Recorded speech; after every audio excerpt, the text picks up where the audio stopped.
FM News Talk 97.1. On demand audio. The protests that we saw in Dallas, the protests we've seen in Minnesota, New York City, Los Angeles, Louisiana, across the country, brought to mind to me what happened here in Ferguson. I've asked Chief Tom Jackson, the former chief of Ferguson, to join us today and to kind of talk about what's happened in Dallas and any similarities, that parallels we might see between these issues. Chief, how are you? That's good to see you again, Mark. I'm doing fine. It's good to see you. Clearly, first of all, our condolences to everybody in law enforcement, because the loss is horrible. And then on top of that, we find out a few minutes ago, a police officer in Baldwin has been shot. He was shot in the neck, apparently. Wow. I don't have an update on his condition at this point. He's been taken to the hospital. They have a suspect in custody who they're questioning. And we just pray that it's not related to the rest of this.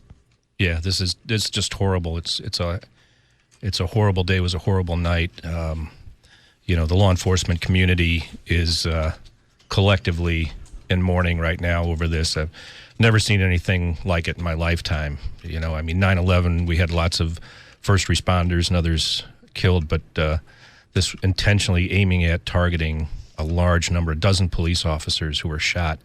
It's just unconscionable. It's a horrible tragedy. I have to wonder how much the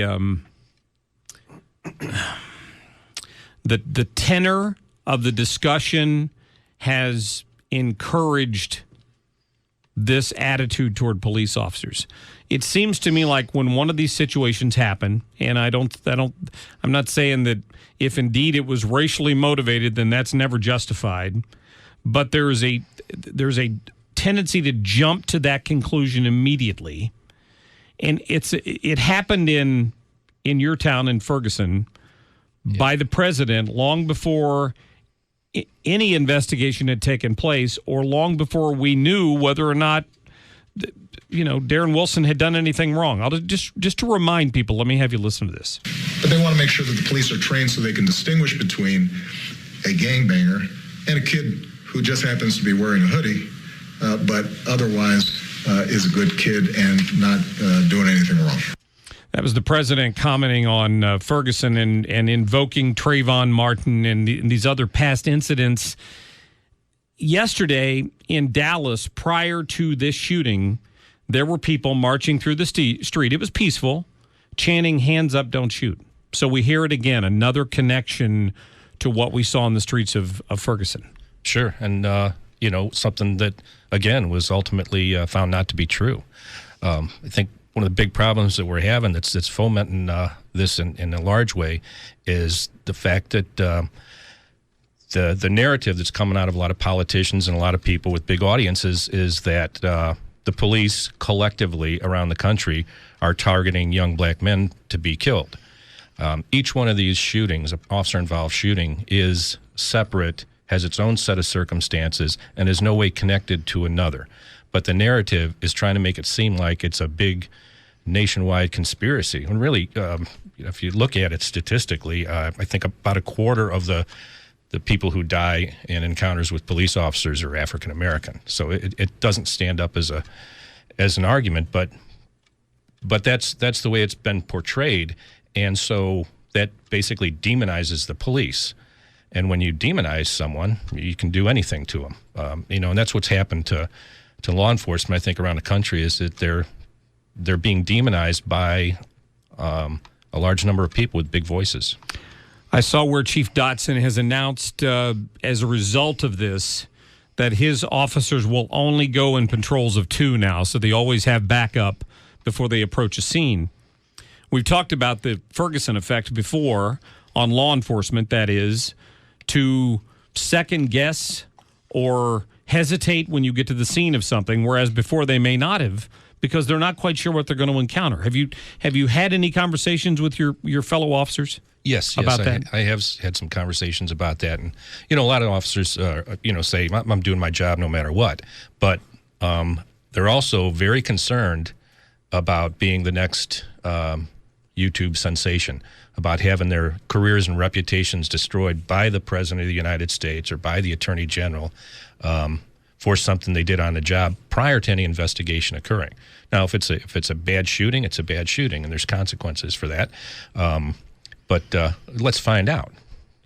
Yeah, I would agree with that.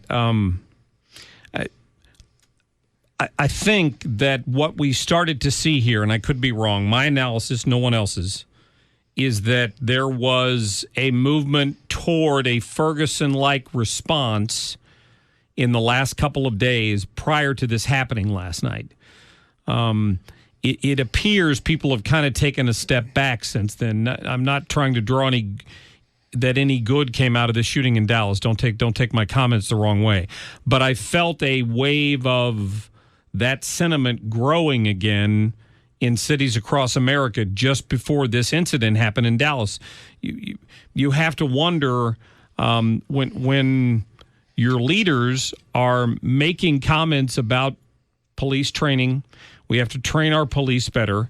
I heard the mayor in Louisiana make this comment yesterday. But I want you to know that we are going to have a renewed focus on training, on retraining, on supervision.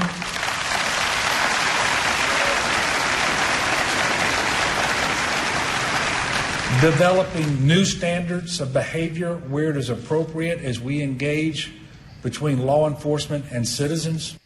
You've heard these sorts of things before because it was aimed at your police department after the Ferguson situation. The DOJ immediately focused in and claimed that you needed to change the way you were policing. What's your reaction to hearing comments like that where the blame is immediately put back on these departments who haven't trained their officers well enough in interactions with people? It's shameful. They're so quick to throw the law enforcement under the bus these days. It happened like lightning in Ferguson, and now I'm seeing it everywhere. I saw the governor of Minnesota has already come out and said that encounter was a racist encounter, and I don't know how he could possibly know that, and I don't know why he would come out and say that, because that's simply going to do nothing more than incite people and validate their actions when they become violent. Yeah, Minnesota Governor Marc Dayton, I think is his name. He's a Democrat. So when I saw that, I immediately that didn't surprise me to hear him say that. I don't have the actual sound of him saying it, but he did very quickly say that race played a role in this fatal shooting. So let's say, do we have that sound? Let's play that real quick, Liz. I want people to hear this.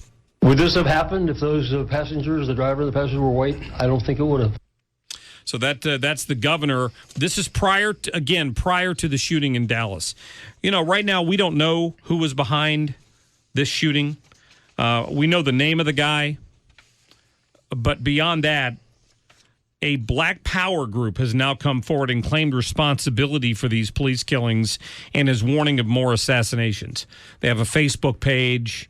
Although this guy claimed he wasn't associated with anyone, this is the kind of thing that you have. I worry seriously across the country for our police officers. I almost can't imagine somebody wanting to go into that as a profession moving forward.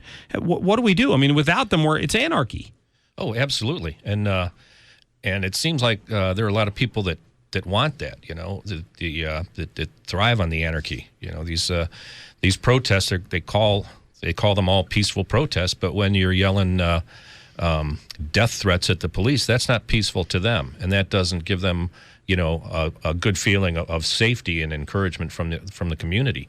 So I don't know. I'm with you. I'm very scared for my brethren in law enforcement around the country. These are perilous times. They are indeed. We're talking to former Chief Tom Jackson from the Ferguson Police Department because of some of the parallels we're seeing here with protests and calls for no peace, no justice, no peace. The hands up, don't shoot slogan being used in Dallas yesterday in the very protest preceding this shooting. It appears these officers were targeted.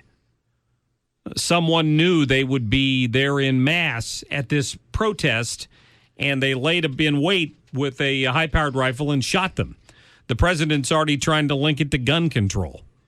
So do you get any realistic expectation of a solution out of an administration that immediately blames the police, prior to the shooting was blaming the police for these two incidents without any information, and then wants to blame gun control. The same hollow answers that we hear each time. Chief, stick around if you don't mind. Sure. We need to go to a break here real quick. 314-969-9797, 866-455-9797. When we come back, Stacey Washington, Stacey on the right, is going to join the conversation as we continue to discuss what's happened in Dallas with the deaths of these police officers and similar reactions across the country. You're listening to The Marc Cox Show. Stick around.